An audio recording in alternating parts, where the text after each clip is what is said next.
اور یہ ایک ایڈوائزری باڈی ہے۔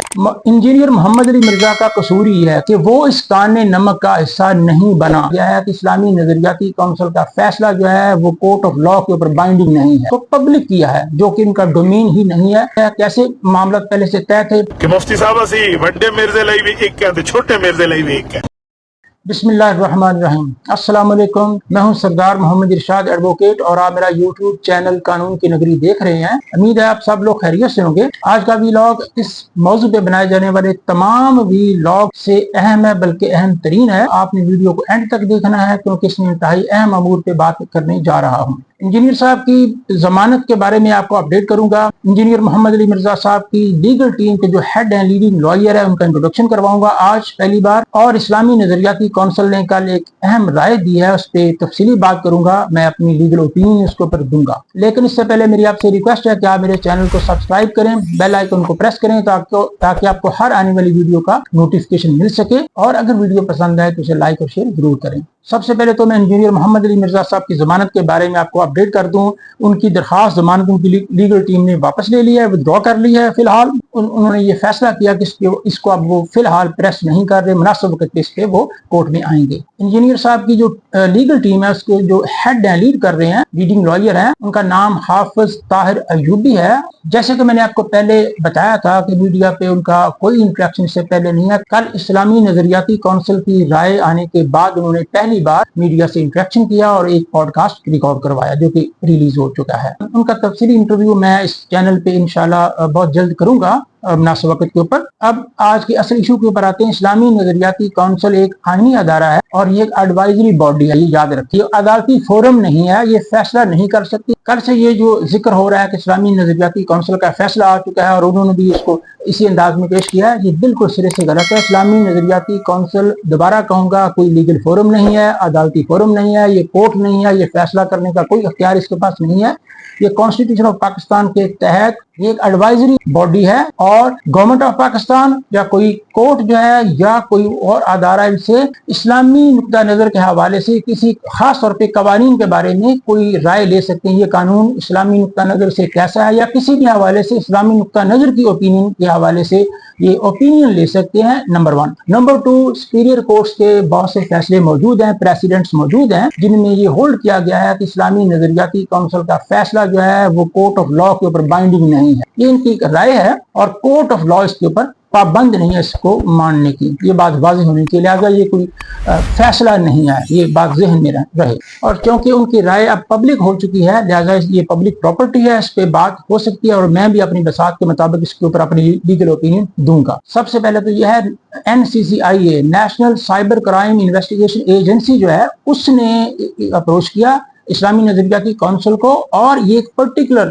کوشچن کے سامنے رکھا کہ یہ معاملہ ہوا ہے، اس کے اوپر آپ اپنی اوپینین دیں، اور اس میں طریقہ کار بھی یہ ہے کہ جو چیز ان کے سامنے ہے اسی کے اوپر انہوں نے بات کرنی ہوتی ہے، رائے دینی ہوتی ہے کہ یہ بات کس کانٹیکسٹ میں ہے اور اس میں ان کی رائے کیا ہے۔ اور یہ اوپینین ایک سرکاری ادارے نے مانگی تھی، یہ پبلک نہیں تھی، اور سرکاری ادارے کو ہی اوپینین اپنی جو ہے دینی تھی، لیکن انہوں نے اس کو پبلک کیا ہے جو کہ ان کا ڈومین ہی نہیں ہے، ان کا کام ہی نہیں ہے، اور بالکل غلط، 100% غلط ہے۔ اور اس سے جانبداری جو ہے وہ تو ظاہر ہے، ان کے ایک ایک فکرے سے جانبداری ٹپک رہی ہے، اور اس کی میں آگے جا کے ساری تفصیل بتاتا ہوں۔ کیسے معاملات پہلے سے طے تھے آپ سن لیں، اس کلپ کے بعد آپ کو فیصلہ کر لیں کہ اس میں کیا دودھ کا دودھ اور پانی کا پانی اس میں آپ کو نظر آ جائے گا۔ اسلامی نظریاتی کونسل نے بھی اس کو اپلوڈ کر دیا، انہوں نے لکھ دیا۔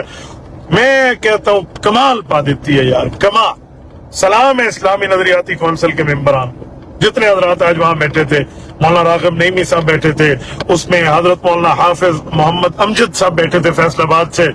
وہ اس دن بھی مجھے فرما رہے تھے، وہاں ختم نبوت کانفرنس تھی الفتح گراؤنڈ فیصل آباد میں، کہ مفتی صاحب اسی بڑے مرزے لئی بھی ایک کہتے چھوٹے مرزے لئی بھی ایک ہے، کہ مفتی صاحب اسی بڑے مرزے لئی بھی ایک کہتے چھوٹے مرزے لئی بھی ایک ہے، کہ مفتی صاحب اسی بڑے مرزے لئی بھی ایک کہتے چھوٹے مرزے لئی بھی ایک ہے۔ کمال دی گل کی تھی انہوں نے نا۔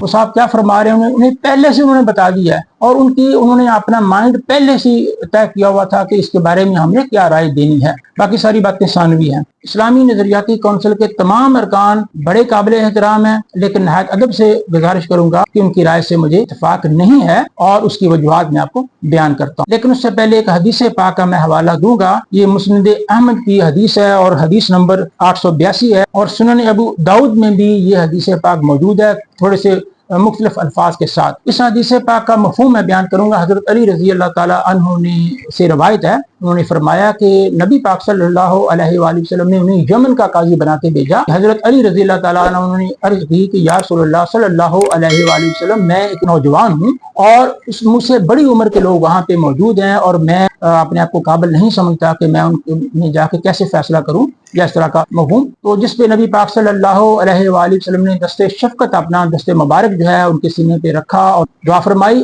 اور ساتھ انہیں نصیحت کی کہ جب بھی فیصلہ کرو تو دونوں فریقین کو تم نے سننا ہے۔ جس طرح ایک فریق کی بات سنو، اسی طریقے سے دوسرے فریق کی بات سنو، جب تک ایسا نہ کر لو کوئی فیصلہ نہیں کرنا۔ اور پھر حضرت علی رضی اللہ تعالیٰ عنہ فرماتے ہیں میں نے اسی اصول پہ عمل کیا اور پھر کبھی بھی مجھ سے جو ہے وہ غلط فیصلہ نہیں ہوا، مجھے کوئی مشکل پیش نہیں آئی۔ تو قاضی کے لیے یا اس طرح کے کسی فورم کے لیے جو ہدایات نبی پاک صلی اللہ علیہ وآلہ وسلم نے ہمیں تلقین فرمائی ہیں وہ یہی ہیں کہ دونوں فریقین کی بات سنی جائے، اور اسلامی نظریاتی کونسل نے خود اس میں یہ تسلیم کیا ہے، یہ بات کی NCCI کے اوپر وہ یہ آبجیکشن ریز کر رہے ہیں کہ انہوں نے یہ جو انجینئر صاحب کے بارے میں رائے پوچھی ہے اس میں میٹیریل جو دیا وہ ایک سائڈ کا دیا، ٹھیک ہے مان لیا، دوسری سائڈ کا انہوں نے کہا میٹیریل نہیں دیا۔ اور یہ جو اسلامی نظریاتی کونسل نے رائے دی اس میں تو میں ابھی آتا ہوں نا، اس کا تو میں اس کے اوپر اپنی کھل کے اوپینین دوں گا، لیکن اس سے پہلے میرا سوال یہ ہے اتنی بڑا انہوں نے قدم اٹھایا، انہوں نے رائے نہیں دی جو کہ آئینی طور پہ انہیں کرنا چاہیے تھا، انہوں نے اس پہ فیصلہ دیا ہے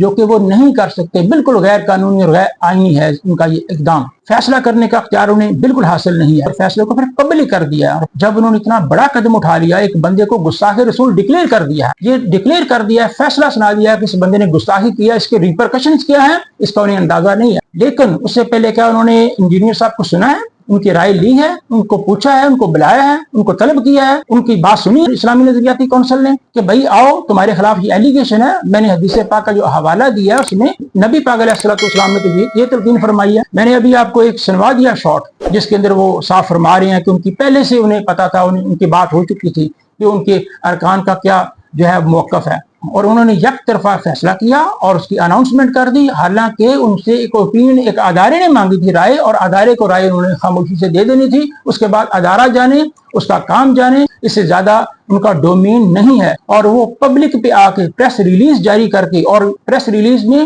ایک فیصلہ سنا دیا انہوں نے ایک بات طے کر دی۔ اب عدالتوں کا کام کیا رہ گیا؟ جب آپ نے یہ طے کر دیا، ایک فورم نے جو آئینی باڈی ہے اس نے اناؤنسمنٹ کر دیا کہ فلاں بندہ گستاخ رسول ہے، تو اس کے بعد کیا رہ گیا ہے؟ عدالت نے کیا ڈیسائیڈ کرنا جب آپ نے خود ہی ڈیسائیڈ کر دیا؟ ایک بندے کو گستاخ رسول ڈکلیئر کر دیا آپ نے، اور آپ نے اس کا موقف تک نہیں سنا، اس کو بلا کے طلب کر کے پوچھا نہیں، اور خود انہوں نے اس کے اندر فرمایا ہے کہ جی بھائی ہم نے اس کے باقی کلپ بھائی وہ تو آپ کے سامنے نہیں ہے، آپ کے سامنے ایک پرٹیکولر سوال ہے، پرٹیکولر سچویشن ہے، اس کے کانٹیکسٹ میں وہ بات ہے، آپ نے اس کے اوپر رائے دینی کہ یہ الفاظ اس صورتحال میں سے پس منظر میں ادا ہوئے ہیں، کیا یہ الفاظ توہین رسالت ہیں کہ زمرے میں آتے ہیں کہ نہیں ہے، ان پہ 295C لگتی ہے یا نہیں لگتی، اس پہ آپ نے رائے دینی ہے اپنی۔ آپ باقی چیزیں جو دیکھ رہے ہیں تو باقی چیزوں پہ پھر آپ اس اپنے ملزم کا اس سے موقف لیں نا، اس کے اوپر اس کی رائے بھی سنیں۔ اب میں اس کی تفصیل میں نہیں جاؤں گا، سب کو پتا ہے اس کونسل کے جو چیئرمین ہے کون ہے، ان کا کس مسلک سے تعلق ہے، اور انجینئر محمد علی مرزا نے سب سے زیادہ سنگ باری کس مسلک پہ کیا، سب سے زیادہ تنگ جو ہے